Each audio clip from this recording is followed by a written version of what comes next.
how to deal with perfectionism. And so the way I see that is, that point where you never feel like you're quite done. There's always something that you can do. And, that's in itself not a bad thing, because, certainly you want to put out something that's high quality, that you're proud of. But once you start to realize that, maybe that's going too far, because it makes me think of like design stuff, which I'm terrible at, but, the color doesn't seem quite right, or this or that. If you're getting feedback, that's fine. Let's say you're making a logo for a client, they said, it's not right or don't like it, that's one thing. But if you're just self-limiting and saying, I don't, it's not good enough, or the color is not quite right, other people won't like it, then, if you're not getting feedback, that closed loop system in your head can be pretty vicious. And I think we're all used to that, in the sense that, we can be our own worst enemies, in the sense that it's really tough to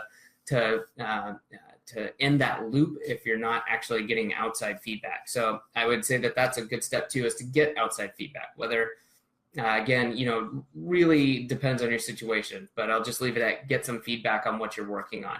Are people shooting it down in flames and telling you you're a bad person for what you did? Probably not, and a lot of us assume the worst. So get some feedback, get that outside loop going, so that you have some real world feedback instead of just what's going on up here.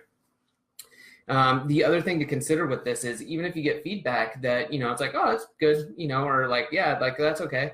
That might be good enough. It depends what it's doing, or what it's intended for. If it's an article, if it's something that you can work on later, then, there's a chance for you to say, that's good enough now. It needs to be completed. It's done. And if the opportunity comes up, or I can schedule time later to come back and add details or fix, the little odds and ends. So obviously, again, this is situational. You could do this in areas, perhaps like writing an article, where you could always continue maybe to expand it, and you come up with new ideas later, or new angles. If you're building a highway overpass, don't do this. That needs to be done a certain way, and it has to be done that way the first time. But I think for most of us, we can look at this and say, hey, there's a reason there's things like MVPs, or minimum viable product, because something needs to just be good enough. It needs to get out there into the world so it gets real feedback. And again, that applies to content. It applies to online, training. It applies to products everywhere.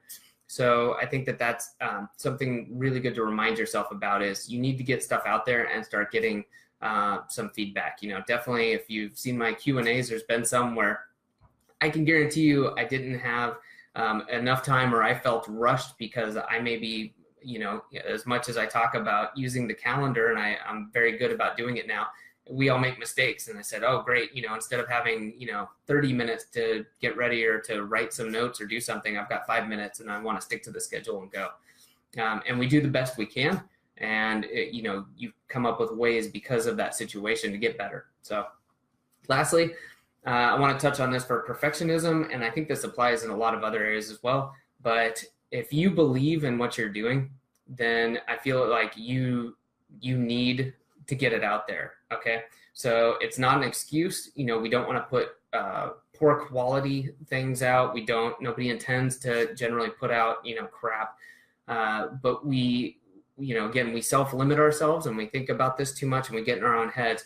So if, you sit down and you think about whatever it is you're working on, if you truly believe that you're good at what you do, then you kind of owe it to yourself as well as everyone else to get that out there. And whether that's a part of a project that you're then passing along to the next person, but by just keeping it internal and, worrying about it and trying to get everything right to the nth degree, that generally isn't helping, right? It's not getting your work out there so that you can help other people by doing that. So hopefully that's helpful. I'm not a perfectionist, but I identify, I think everyone can, with certain areas where perhaps we are. Maybe it's our strengths or our weaknesses, but there's areas where we're always trying to fine tune something. And sometimes we just need to say, okay, you know what? I did a very good job. It's done. It's complete. And if it arises, or if I can add to it later, I'll do that.